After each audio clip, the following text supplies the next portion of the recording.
Good morning Jakarta, selamat pagi untuk Anda yang baru saja bergabung. Dan kali ini kita akan menyapa juga ya teman-teman yang ada di Sonora Network. Selamat pagi semuanya, apa kabar Anda pagi hari ini? Dan pastinya Rabu pagi, saya udah gak sendiri lagi di studio 1, tapi bersama Pak Eloy Zaluku. Halo Pak Eloy, selamat pagi. Selamat pagi Mbak Yuli, selamat pagi teman-teman di seluruh tanah air, khususnya teman-teman salesperson. Dan juga yang menurut survei ada 40% pendengar kita di Sonora yang katanya adalah decision makers. Itulah sebab kita mengadakan acara-acara khusus ya. Dan khususnya hari ini kita kedatangan tamu spesial. And very special karena saya bertemu beliau itu pada tahun 2009. Oh, udah cukup lama ya Pak Eloy ya, lama. sebetulnya. Dan pertemuannya pun, dan saya sharing sedikit untuk encourage teman-teman salesperson ini ya. Jadi waktu itu saya mendapatkan nomor telepon beliau dari family beliau dan saya kirimkan SMS. Waktu itu saya baru saja beberapa bulan menikah ya. Lalu kemudian ternyata SMS-nya dibalas dan akhirnya saya main ke ANZ Bank waktu itu. Dan setelah ngobrol, saya cerita mengenai training, lalu saya diberikan kesempatan untuk bersama dengan beliau dan tim untuk berbicara di Bali. Nah, akhirnya dari sana kita ada hubungan terus, dan di dalam buku saya yang kedua juga beliau berkenan untuk memberikan endorsement, dan saya sangat melihat ada sesuatu yang kita pelajari hari ini. Bukan hanya dari secara beliau membesarkan perusahaan di mana beliau memimpin, tetapi secara pribadi saya mengikuti berita-berita mengenai beliau ini dan ada banyak hal yang kita bisa pelajari hari ini ya. Nah, ini sebuah penasaran siapa sih yang kita bicarakan ya Pak Eloy ya pagi hari ini. Pastinya sahabat Sonora, pagi hari ini Sales Mastery bersama Pak Eloy Zaluku, Theocentric Motivator, Sales Trainer, Leadership Coach, and Leading Consultant in Organizational Performance. Kita nggak cuma berdua, tapi juga di program spesial CEO Director Update, kita sudah bersama Bapak Antoni Suwandi, Deputy President Director PT Bank Victoria International Tbk. Yes. Ya, yang pengalamannya juga luar biasa ya Pak Eloy. Oh, luar biasa sekali. Nanti beliau akan berbicara banyak, tetapi sebelumnya beliau pernah di Citibank, pernah di UOB, dan sebelum dari Victoria Bank juga di ANZ. Nah, kita langsung saja menyapa beliau. Dulu. Selamat pagi Pak Antoni. Pagi semuanya. Selamat pagi Pak pendengar Sonora. Ya, luar biasa Pak Antoni. Senang sekali kita kedatangan Pak Antoni pagi hari ini ya Pak Eloy ya. Yes, dan kita ada banyak sekali pertanyaan hari ini. Dan teman-teman yang mau ikut berpartisipasi ya, tentu saja bisa berpartisipasi. Dan seperti biasa, teman-teman akan mendapatkan hadiah khusus. Bagi yang berpartisipasi nanti akan mendapatkan buku saya spesial yang ditulis oleh Mbak Albertine Endah, yang judulnya adalah Eloy, Kisah Ajaib Anak Peralaman Nias ke Panggung Dunia ya, yang menurut cerita akan segera dibuatkan filmnya. Jadi sebelum Anda menonton filmnya, Anda bisa baca bukunya ya. Dan pagi ini gratis untuk Anda. Mereka bisa berpartisipasi di nomor telepon berapa Mbak Yulis? 0812 112 9200. Silakan Anda kirim SMS. Sekali lagi 0812 112 9200. Boleh pertanyaan, boleh komentar, apapun ya. Pokoknya nanti kita akan pilih satu orang yang beruntung di antara Anda untuk mendapatkan buku kisah perjalanan Pak Eloy. Ya. Oke, jadi Pak Antoni sekali lagi terima kasih Pak. Dan Bapak sekarang sebagai Deputy CEO dari Bank Victoria International Tbk, dan sebelumnya Bapak sebagai Retail Banking Director ANZ. Bapak bisa berbagi cerita Pak, tips bagaimana, atau profil dulu perjalanan Bapak dari karir awal sampai sekarang ini. Oke, baik, makasih Pak Eloy. Ya. Pada saat pembuka tadi Pak Eloy sempat mengatakan bahwa saya dipantau, jadi saya merasa di sini ternyata ada paparazzi juga di Indonesia untuk melihat apa yang menjadi gerak-gerik kita selama ini di market. Yes Pak. Ya baik, tentunya sebagaimana kita lihat apa yang sudah saya lakukan beberapa waktu terakhir ini. Ya. Memang saya bermula karir itu dari insurance, hingga sempat terakhir saya mendarat di AIA Singapura. Oke, Pak. Sebelum kembali lagi ke Indonesia bersama dengan UOB Group untuk mengembangkan consumer banking untuk Bank Buana Indonesia waktu itu, sebelum bergabung atau merger menjadi Bank UOB Indonesia saat ini. Kemudian saya sempat transit sebentar ke Citibank Indonesia.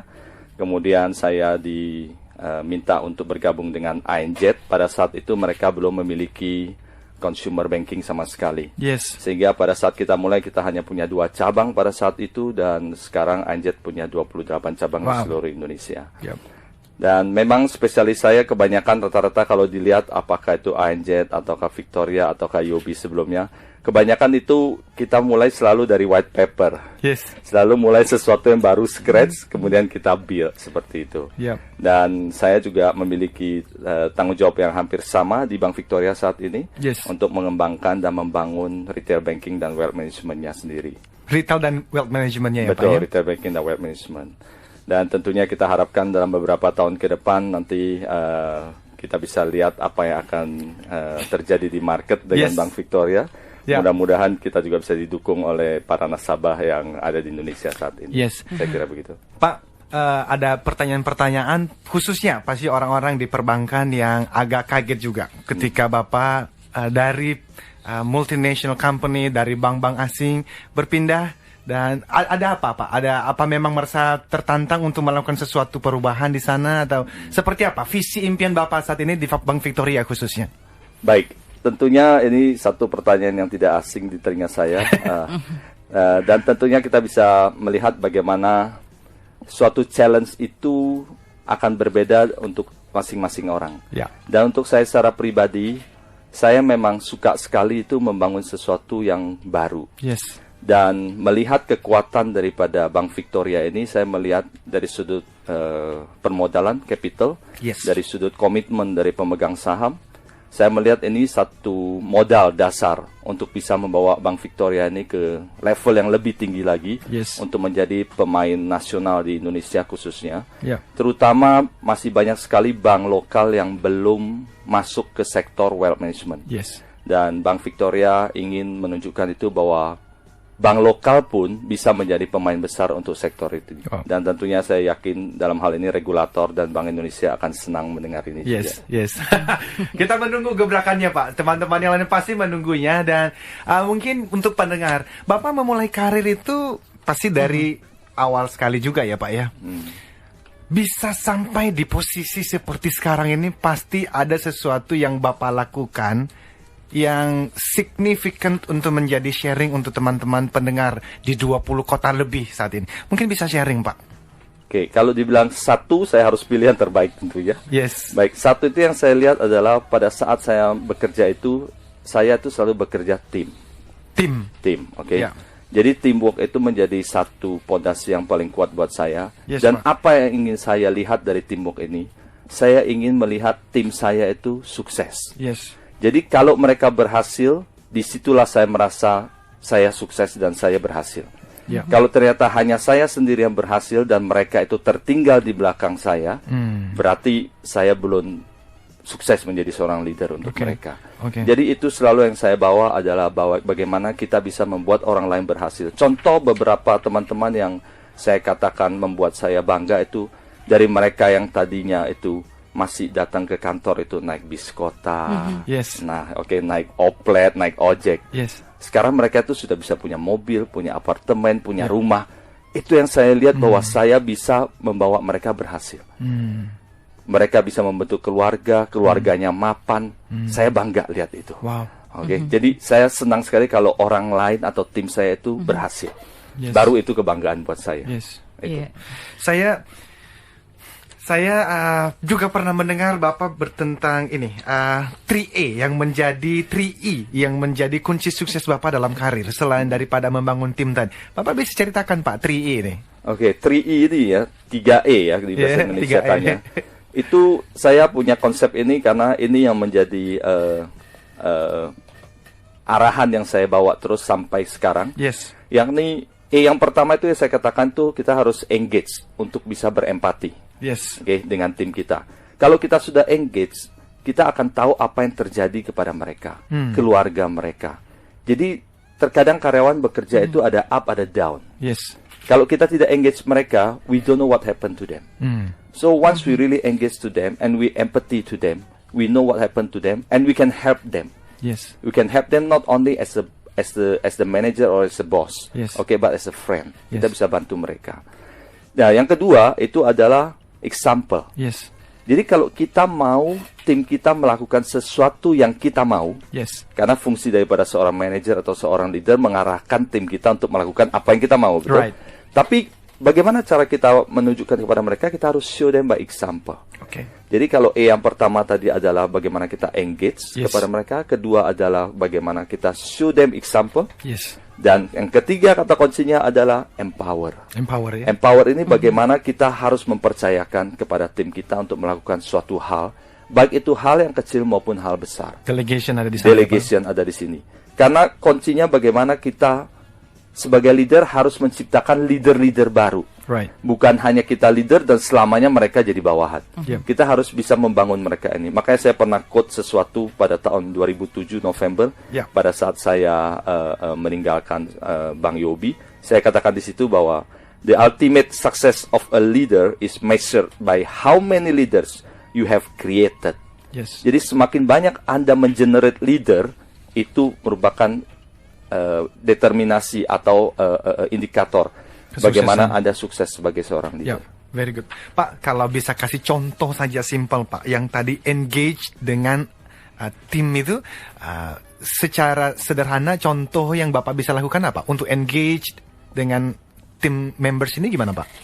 First, you have to communicate to them every day. Ya. Okay? Every day, I mean not only in the office gitu, ya. Pada saat, for example, pada saat lunch Ya. atau dinner, Yep. oke? Atau di saat diskusi kita di kantor. Ya. Kadang kita bisa selingi dengan bagaimana, how is your family nowadays? Something personal, Anak you ya. bagaimana, betul, something personal. Ya. Sehingga itu mereka merasa bahwa kita tidak hanya bertanya masalah pekerjaan terus, Yes. pekerjaan melulu, Ya. tapi about the family, okay, how is your family, how is your kids education? Yes. Itu hari katanya lagi cari sekolah, sudah dapat belum? Oke, katanya mau pindah rumah, gimana sudah ketemu belum? Yes. Dan sebagainya. Di situ orang akan mulai terbuka kepada kita, dan dia akan bercerita banyak hal. Sehingga pada saat kita lihat performansi mereka turun, kita tidak langsung menyalahkan orang itu, tapi kita coba menggali apa yang sedang terjadi kepada dia. Ya. Karena kalau kita tidak memberikan kesempatan untuk terbuka, mereka tidak berani cerita, karena takut, karena ini masalah pribadi, masalah keluarga. Yes. Jadi itu yang saya katakan engage tadi.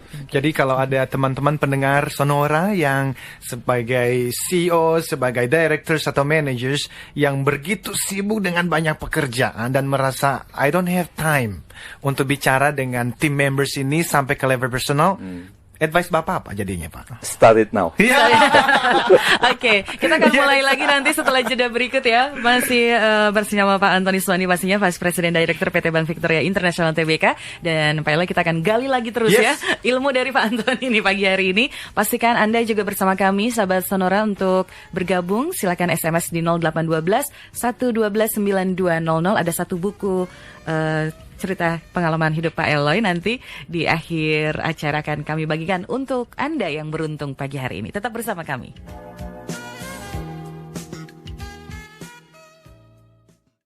Sahabat Sonora Network, kembali lagi dalam perbincangan Sales Mastery bersama Eloy Zaluku dan dengan narasumber kita pagi hari ini ya, bintang tamu, bisa dikatakan begitu ya? Yes, very special. Bintang tamu yang Spesial very sekali. special. Karena ada Bapak Antoni Suwandi, Yes. Vice President Director PT Bank Victoria International Tbk. Dan Anda silakan bergabung bersama kami untuk bertanya dengan Pak Antoni mengenai tips-tipsnya atau apa sajalah ya, Ya. Pak Eloy ya. Tadi Ya. sudah dikatakan tuh rahasia Ada 3 E. rahasia kesuksesannya Pak Antoni ya. Iya. Jadi ada engage, Yes. ya, di situ ada example dan ada empowering, ya. Dan sekarang kita masuk lebih dalam lagi. Pak Antoni, sebelum kita masuk ke bisnis strategi yang nanti kita akan tanyakan, satu pertanyaan sebelumnya justru tentang Pak, di tengah-tengah kesibukan sebagai pimpinan perusahaan-perusahaan besar seperti ini, Bapak pasti sibuk sekali. Dan saya bertemu dengan rekan-rekan yang akhirnya itu menjadi tidak balance antara keluarga dan apalagi kalau berbicara mengenai hubungan yang baik dengan Tuhan, pencipta dan pemelihara kehidupan. Tapi dengar-dengar Bapak berhasil untuk melakukan balancing itu. Pak, bisa sharing, Pak? Seperti apa itu? Oke, thank you. Saya punya prinsip untuk bisa selalu ada life balance dalam kehidupan kita, terutama dalam pekerjaan dan keluarga. Yes, Pak. Ya, karena sukses yang kita bisa dikatakan sukses, kalau orang menilai sukses yang kita alami saat ini, itu tidak terlepas dari dukungan keluarga yang begitu besar. Yes. Terutama dari istri saya Evi dan anak-anak saya. Saya kebetulan ada 3 anak saya, semua anak Tuhan, anak Christ. Yes. Namanya aja Kristella, Christopher, Christian. Jadi semua children of God. Yes, Pak. Amen.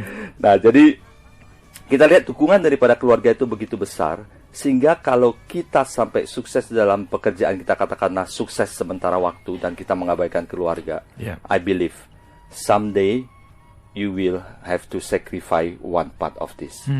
Oke, dan kita tidak mau itu terjadi. Yes. Sehingga waktu kita untuk keluarga, waktu kita untuk pekerjaan itu ada garis merahnya. Yes. Dan tentunya kalau itu terjadi begitu harmonis baiknya, kita bisa melihat bagaimana keluarga terus mendukung karir dan pekerjaan kita. Dan tentunya tidak terlepas daripada secara rohani kita juga tidak boleh putus hubungan kita dengan Tuhan. Yes. Dan ini juga dari dukungan istri saya juga sangat mengencourage saya sekali untuk tetap memiliki balance ini, apakah dalam pekerjaan, kesibukan pekerjaan saya maupun pelayanan saya di tempat di mana saya sekarang berada. Yep. Saya sekarang juga sebagai pembina untuk komunitas LOJF Indonesia, Light of Jesus Family.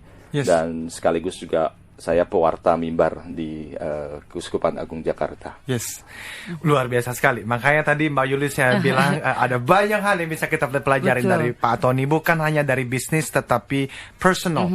Dan itu masih sempat ya melakukan banyak hal justru seperti itu itu ya, Pak, pertanyaan di saya luar berikutnya. pekerjaan. Apakah ada semacam tips, Pak? Misalnya itu ya, yang Bapak sudah komit untuk diri sendiri, ada jam-jam tertentu yang apapun meetingnya, then I have to say no. Atau ketemu dengan orang penting banget yang membutuhkan waktu itu, yang waktunya untuk keluarga. Karena yang paling mudah untuk dikorbankan itu umumnya adalah time with kids and family. Karena apa? Kalau kita, seperti saya janji pada anak saya misalnya, saya bilang, this Saturday, kamu akan spend time with papi. Ya, tapi ternyata di hari itu ada hal yang, apalagi kalau ada customer, big customer, yang big mau ketemu. Jadi yang paling gampang adalah to say ke anak saya, next week ya nak. Gimana Pak? Gimana tipsnya? Itulah hebatnya Tuhan. Yes. Dan bagaimana Tuhan sayang kepada keluarga kita. Yes. Saya di dalam pelayanan saya kebanyakan Tuhan memanggil saya untuk melayani itu Sabtu Minggu, okay? Atau bisa terjadi malam. Tapi tidak tertutup kemungkinan bisa terjadi suatu meeting yang penting sekali, terutama meeting yang berkaitan dengan regulator dan sebagainya. Dan juga kita juga harus ada panggilan untuk melayani pada saat itu. Ya. Kalau saya pribadi, pengalaman pribadi, saya selalu bawa itu dalam doa discernment. Yes. Apa yang terjadi luar biasa. Meeting dengan regulatornya bisa berubah. Bergeser hari. Sehingga jadwal pelayanan saya sudah beberapa kali saya alami itu. Dan ternyata tidak pernah berbenturan. Thank you, Pak. Dan saya tidak pernah korbankan It's salah very satu. encouraging. Ya, jadi kita harus imani itu, kita Right. percaya. Oke, Right. kalau God wants you to do this, Yeah. He will give the way. Thank you. Thank you, Pak. Thank you. Nah, kita masuk ke strategi ya, Pak ya. Karena ada pertanyaan dari pendengar Sonora. Ini dari Ibu Regi atau Bapak. Mungkin Ibu ya. Ibu Regi Ega, Bapak. Ini ada Reri Ega. Reri Ega. Oh, Reri, sorry. Ya. Ibu Reri Ega, ya. Mbak Yulis bisa coba Ya. apa pertanyaannya? Apakah ada perbedaan yang menonjol pada dari strategi pemasaran di antara bank yang pernah Bapak tempati? Karena tadi ada beberapa ya, Bapak. Pernah di ANZ juga. Citibank, UOB, Yes. dan sekarang di Victoria. Gimana, Pak? Ya, tentunya setiap bank memiliki misi dan visi yang berbeda. Kemudian juga tentunya market di mana mereka akan bermain juga akan membedakan strategi yang dipergunakan. Yes. Jadi contoh misalnya pada saat di beberapa bank yang sebelumnya kita pernah melihat bahwa bank itu punya hampir 200 cabang. Kalau dia sudah punya hampir 200 cabang, kita bisa melihat bahwa mereka akan bermain ke segmen yang mana. Dan umumnya kalau mereka punya distribusi cabang sekian banyak, mereka akan menggarap cukup banyak mass market. Walaupun mereka ingin bermain juga sampai ke affluent market yang di segmen atas atau high net worth, tapi kebanyakan mereka menggunakan cabangnya karena mereka ingin menggrab mass market yang katakanlah ada di bisnis consumer atau di komersial. yang membutuhkan jaringan untuk tempat pelayanan, di mana bisa ada payment point dan sebagainya. Right. Sedangkan untuk bank-bank yang memang tidak memiliki strategi untuk berkembang dalam hal network secara besar, mereka akan bermain di segmen tertentu saja, sehingga jumlah customer yang banyak bukan merupakan prioritas mereka, tapi adalah jumlah customer yang berkualitas yang mereka menginginkan, yakni customer berkualitas di sini dalam artian yang menempatkan dananya banyak kepada mereka. Dan untuk bank jenis itu tentunya strateginya akan sedikit berbeda, di mana mereka lebih akan fokuskan kepada bagaimana kita bisa indal atau kita bisa manjakan customer dengan benefit-benefit yang ada, tapi bukan dengan jumlah cabang yang banyak. Kita bisa lihat bagaimana sebuah private bank yang ada di luar negeri bisa jualan dan punya nasabah di Indonesia. Mereka tidak pernah atau tidak perlu punya cabang di Indonesia, tapi mereka bisa punya nasabah di Indonesia, menaruh uangnya di Singapura, di Hong Kong, dan sebagainya. Jadi strateginya akan berbeda untuk bank yang satu dengan bank yang lain, tergantung daripada market yang mereka akan tuju dan objektif daripada perusahaan itu. Right. Thank you. Dan di industri perbankan seperti ini, specifically di industri perbankan, strategi pemasaran yang Bapak lakukan, atau mungkin khususnya di Victoria saat ini, Pak, seperti apa? Untuk strategi itu sendiri, kembali lagi kepada salesperson yang kita miliki saat ini. Selalu saya rasa hampir semua bank itu melakukan propaganda yang sama, yakni bangunlah relationship dengan nasabah Anda. Tapi penerapan dari bangunlah relationship itu tidaklah mudah, gitu. Karena apa? Kita mau bangun relationship itu tidak bisa terjadi satu malam. Ya. Relationship itu harus dibangun dalam kurun waktu tertentu. Ada yang bisa membangun itu dalam waktu 3 bulan, ada yang butuh 1 tahun, ada yang 5 tahun baru bisa. Ya, tergantung ada chemistry juga yang bermain di sana antara CRM dengan nasabahnya. Betul. Yang kami sebut klik, Pak, kalau di Rave. Kliknya. Kalau di Rave, klik. Mereka Anda sebutnya klik. Di situ kita bisa lihat bagaimana setiap bank mencoba mengencourage RM atau sales people-nya untuk bangun relationship itu dengan nasabah. Tapi di lain pihak terkadang company suka nggak sabar. Ya. Targetnya dikejar terus, tapi relationship-nya harus dibangun. Lantas kemudian yang bingung atau konflik itu adalah si salesperson-nya sendiri. Jadi dilema. Jadi mana dulu yang harus saya kejar? Karena mereka diberikan target, akhirnya mereka nomor satukan targetnya daripada relationship-nya. Betul. Apa yang terjadi? Terjadilah yang namanya push. Product push. Begitu terjadi product push, bisa menjurus kepada mis-selling. Mis-selling berarti kita menjual tidak berdasarkan apa yang dibutuhkan nasabah, kita tidak menjelaskan apa yang diberikan nasabah, kemudian kita hanya push. Pokoknya produknya bagus, Pak. Ini kecapnya nomor 1, Pak. Jadi semuanya nomor 1 bagus. Pada saat bagus terus, oke. Pada saat ekonomi berguncang dan sebagainya, kemudian mendadak produk yang dibeli itu memberikan return yang menjadi negatif, bahkan memakan capital awalnya. Pada saat itu orang mulai panik. Yang terjadi apa? RM-nya takut ketemu nasabahnya. Karena nanti kena marah nasabahnya. Kenapa uang saya berkurang? Dari situ akhirnya si RM atau si salesperson-nya akan menjadi khawatir sekali dan ngumpet, nggak berani telepon customer-nya. Teleponnya berdering dari customer, takut ngangkatnya. Nah, ini harus kita hindari. Ini harus kita hindari. Jadi sejak awal kita harus menanamkan seperti yang Pak Eloy sampaikan di buku Pak Eloy tentang RIF itu. Jadi betul-betul waktu kita menjual, waktu kita memaparkan kepada customer, kita harus bawa value creation-nya. Value added-nya apa buat customer. Kalau tidak ada value added buat customer, jangan minta dia beli. Jangan tawarkan kepada dia, karena kita tahu bahwa ini tidak bermanfaat buat dia. Contoh pada saat orang jual asuransi, dulu asuransi itu kita tidak berbicara produk unit link, masih produknya sangat mendasar sekali, konvensional produk hanya whole life dan sebagainya. Oh, ini adalah untuk ahli waris. Lah, belum berkeluarga, ya kasih ahli waris yang mana gitu. Pak Antoni, nanti kita akan lanjutkan lagi ya ceritanya. Contoh-contoh real kita akan bicarakan selainnya. Kita harus break dulu untuk mengikuti tanda waktu dan informasi di Ruas Tol. Sales Mastery CEO Director Update pastinya bersama Pak Eloy Zaluku yang merupakan Theocentric Motivator, Sales Trainer, Leadership Coach, and Leading Consultant and Organizational Performance. Dan tamu kita pagi hari ini Bapak Antoni Suendi, Deputi Presiden Director PT Bank Victoria International Tbk. Pak Eloy, kita lanjutkan lagi ya. Ya. Banyak sekali tadi ternyata aktivitas Pak Antoni yang di luar pekerjaan tapi masih bisa balance dengan keluarga, Betul. dengan juga hal-hal rohani yang lain begitu ya. Sehingga meningkatkan apa ya Pak, itu dampaknya bagi pekerjaan Bapak itu apa Pak? Begitu kehidupan seimbang antara pekerjaan, kehidupan dan juga dekat dengan ketuhanannya. Baik, itu kita setiap pagi pada saat kita itu bangun, biasanya kita kan selalu berdoa dulu ya. Jadi itu jadi satu power of energy untuk aktivitas kita pada hari itu. Jadi kita bisa melihat bagaimana pada saat kita punya level of confidence pada hari itu untuk memulai pekerjaan, kita itu punya semangat sampai malam untuk bekerjanya. Walaupun secara physically kadang kita bisa merasa lelah, tapi spirit kita tuh masih ada di situ terus. Karena ada yang kita kejar dan kita tahu keluarga menunggu di rumah. Pak Imam punya pertanyaan menarik. Bapak bangun pagi jam berapa katanya Pak? Saya bangun umumnya tuh jam 5.30. Jam 5.30 Pak Imam. Nih Pak Imam kalau bangunnya lebih siang dari Pak Antoni keterlaluan deh. Artinya kalau mau berhasil Pak Antoni ya bangun pagi-pagi ya. Pagi.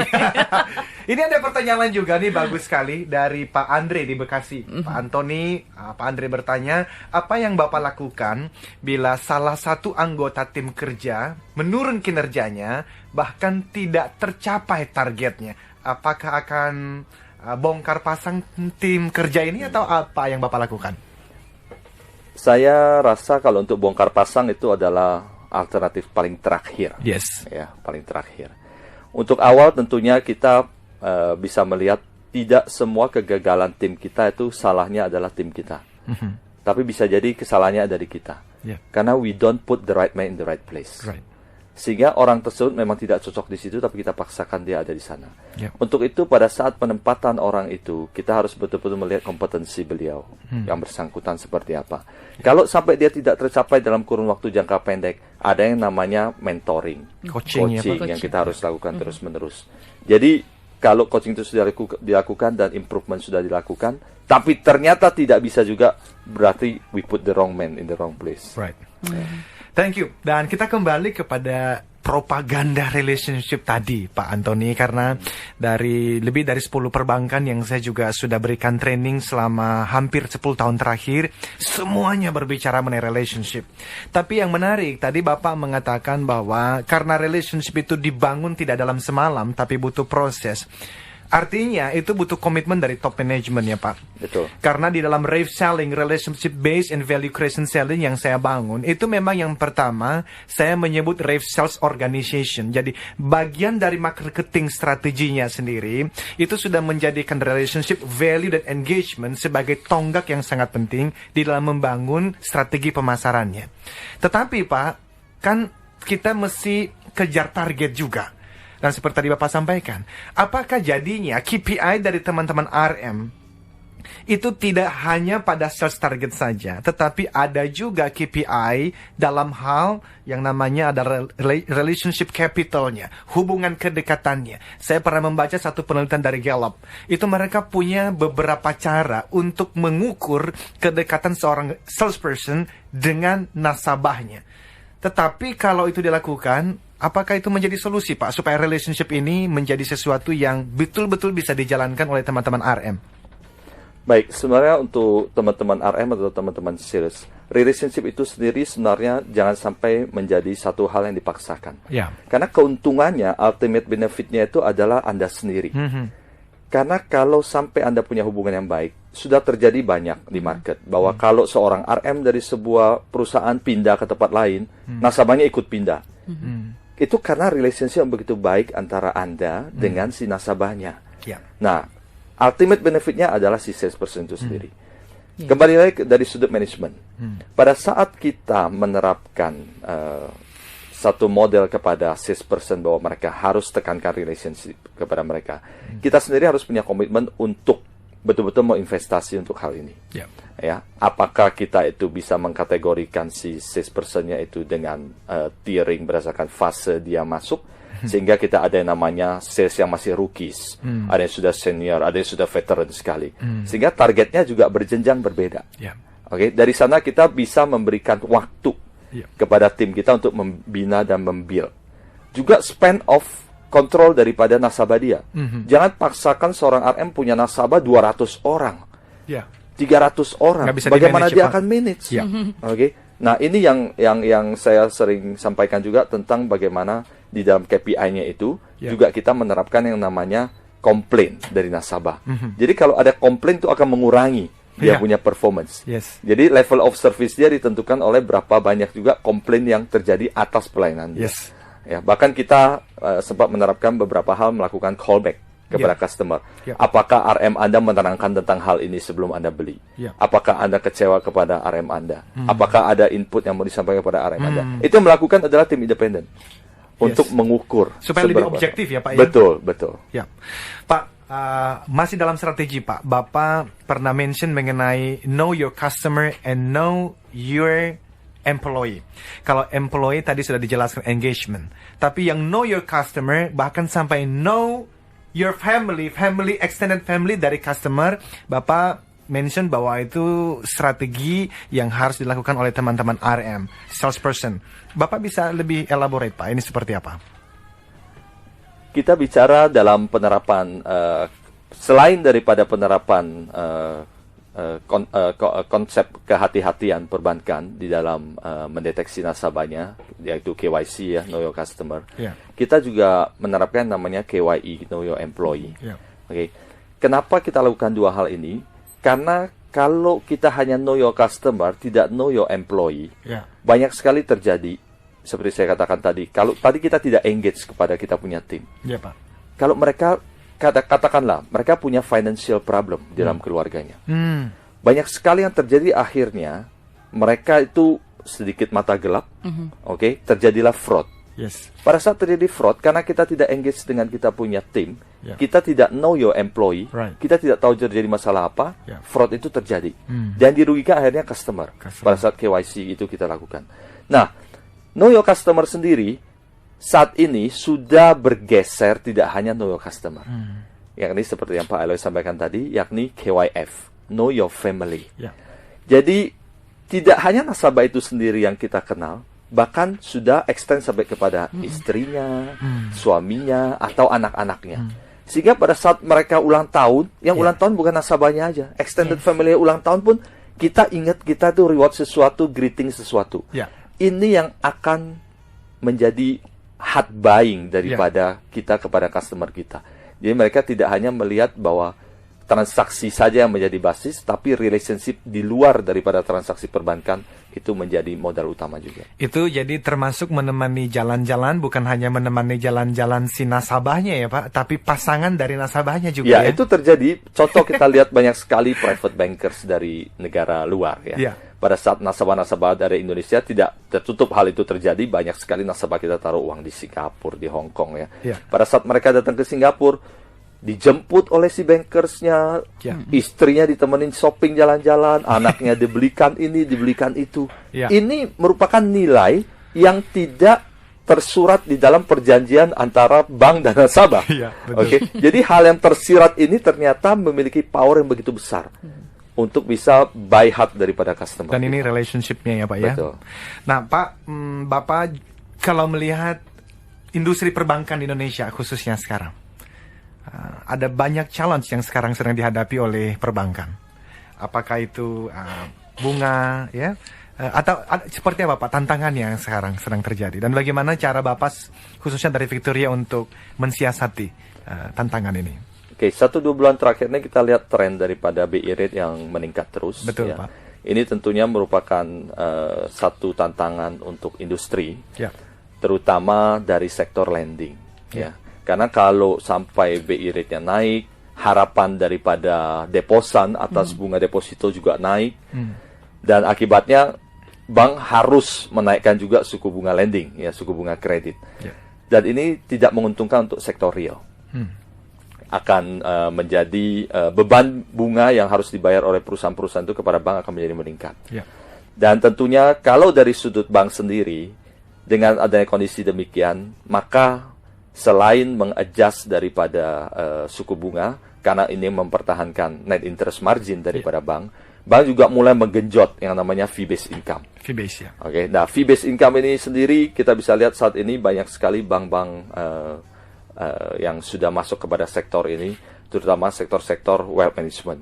Karena wealth management ini tidak mempengaruhi terlalu banyak kepada balance sheet antara aset dan liabilities daripada bank itu sendiri, tapi mengenerate income yang akan mendongkrak daripada profit and loss daripada perusahaan. Yes. Nah, jadi ini merupakan salah satu hal yang banyak dilakukan oleh bank-bank dewasa ini. Ya, Pak, kalau 2 bulan terakhir kita melihat ada suku bunga dan ketatnya likuiditas, itu sampai kapan, Pak? Prediksi Bapak kalau kita berbicara economy outlook tahun 2014 misalnya, apakah masih terus seperti ini dalam waktu tahun depan atau ada perubahan-perubahan dari analisa Bapak? Kalau kita lihat Indonesia ini tidak berdiri sendiri, jadi faktor ekonomi regional maupun dunia mempengaruhi Indonesia sendiri, karena kita adalah negara yang juga bertransaksi baik ekspor maupun import dengan negara-negara lain. Dari sana kita melihat bahwa kalau perekonomian di dunia itu cenderung membaik, tentunya Indonesia juga akan mengikuti hal itu. Namun tahun 2014 di Indonesia itu ada election, ya sedikit banyak ini akan mempengaruhi daripada election itu sendiri. Tapi kalau saran saya kepada para investor tentunya, justru pada saat-saat orang mengatakan itu krisis ya, itu ada kesempatan di situ, ya. Jadi di saat harga murah harusnya masuk gitu ya, properti lagi jatuh, masuk, ya. Kemudian market price untuk stok lagi jatuh, itu saat-saat yang baik untuk masuk. Tapi tentunya harus jeli, ya jangan langsung asal masuk nggak dipelajari dulu, main beli aja gitu. Right, Pak, kalau peluang-peluang Pak, Bapak melihat peluang-peluang untuk banking industry khususnya di Indonesia, seperti apa Pak Antoni? Untuk ini dalam beberapa kali pertemuan juga dengan banyak pihak pada saat saya memberikan workshop seminar juga, saya suka menyarankan, bahwa bagaimana pemerintah bisa menciptakan iklim investasi yang baik di Indonesia dari sudut regulasi. Kemudian bank-bank yang ada di Indonesia ini juga bisa meningkatkan servis kita, terutama yang ekstra service dalam artian privileges yang bisa diberikan kepada nasabah-nasabah. Sehingga kita bisa menarik kembali ini dana-dana orang Indonesia yang terparkir di luar Indonesia saat ini. Besar sekali ya. Besar sekali. Untuk bisa ditarik kembali ke Indonesia. Kenapa? Jangan sampai kita taruh uang di Indonesia. Ini cerita sinopsisnya ya. Kita taruh uang di Singapura. Kemudian uangnya itu berkembang di sana. Oleh perusahaan-perusahaan di Singapura, uangnya dibawa balik ke Indonesia, bukan ditaruh di deposito, beli perusahaan di Indonesia. Akhirnya mereka bisa pakai uang yang begitu besar untuk mengakuisisi perusahaan-perusahaan yang ada di Indonesia. Lama-lama kita jual perusahaan lokal ke luar negeri. Nah, ini yang harus dicermati oleh pemerintah, bagaimana iklim investasi dan regulasi yang dibuat itu betul-betul harus bisa mendukung supaya sektor perbankan bisa memberikan servis terbaik, tidak ada gencetan terhadap net interest margin yang terus dituntut, dan kita bisa memberikan servis lebih baik. Jadi saya yakin dana itu akan kembali ke Indonesia secara perlahan. Baik, kita harus beri kembali Pak Antoni dan juga Pak Eloy, tetap bersama kami. Sahabat Sonora Network, kembali di perbincangan Sales Mastery bersama Eloy Zaluku dan juga bersama tamu kita Bapak Antoni Suwandi, Vice President Director PT Bank Victoria International Tbk. Di menit-menit terakhir Pak Eloy, waktu kita sudah nggak banyak lagi ya. Kita langsung ke Pak Antoni. Pak Antoni itu saya sudah share di email juga, dan mengenai ref selling yang saya bangun Pak. Ada relationship based value creation dan membangun engagement dengan customer. Bapak punya komentar mengenai model ini, Pak? Ya, 10 ciri-ciri yang Pak Eloy sampaikan di ref sales model itu, saya sudah baca itu dan saya rasa sangat tepat sekali diterapkan di era kompetisi yang seperti sekarang ini. Yes, Pak. Thank you. Jadi, hal ini terlihat sekali untuk bank atau untuk sales yang menerapkan relationship kepada para nasabahnya. Sebagaimana kita sampaikan tadi, selain KYC juga ada KYF. Namun kembali lagi, kita harus lihat bahwa itu tidak ada rocket science untuk ini. Semua ada prosesnya yang harus dilalui. Dan saya yakin apabila Anda baca tentang 10 ciri-ciri yang dimuat di ref sales model itu Anda terapkan satu persatu, itu akan link satu sama lain. Sehingga boleh dikatakan tidak ada one night miracle yang bisa terjadi di sini. Ada proses yang harus dijalani. Lakukan saja itu dengan full heart, love the job, and love your customer. Itu yang paling important. Kembali lagi saya katakan tadi, bahwa kalau tidak ada value creation yang bisa diberikan kepada nasabah, jangan pernah paksakan atau jangan pernah sodorkan produk itu kepada nasabah Anda. Jadi harus ada value-nya ya Pak ya? Betul. Ya, mungkin Bapak ada beberapa tips atau advice untuk teman-teman RO, AO, salesperson yang sekarang di lebih dari 20 kota sedang mendengarkan kita pagi ini Pak. Khususnya mengenai sales mastery dan bagaimana supaya mereka bisa capai target salesnya dan tentu saja membangun hubungan baik dengan customer-nya. Ini hampir sama dengan yang saya sampaikan tadi bahwa customer value creation-nya itu harus ada. Oke. Kemudian keuntungan daripada Anda membina relationship itu adalah di Anda sendiri. Jadi jangan pernah mengatakan bahwa ini adalah satu hal yang diminta oleh perusahaan.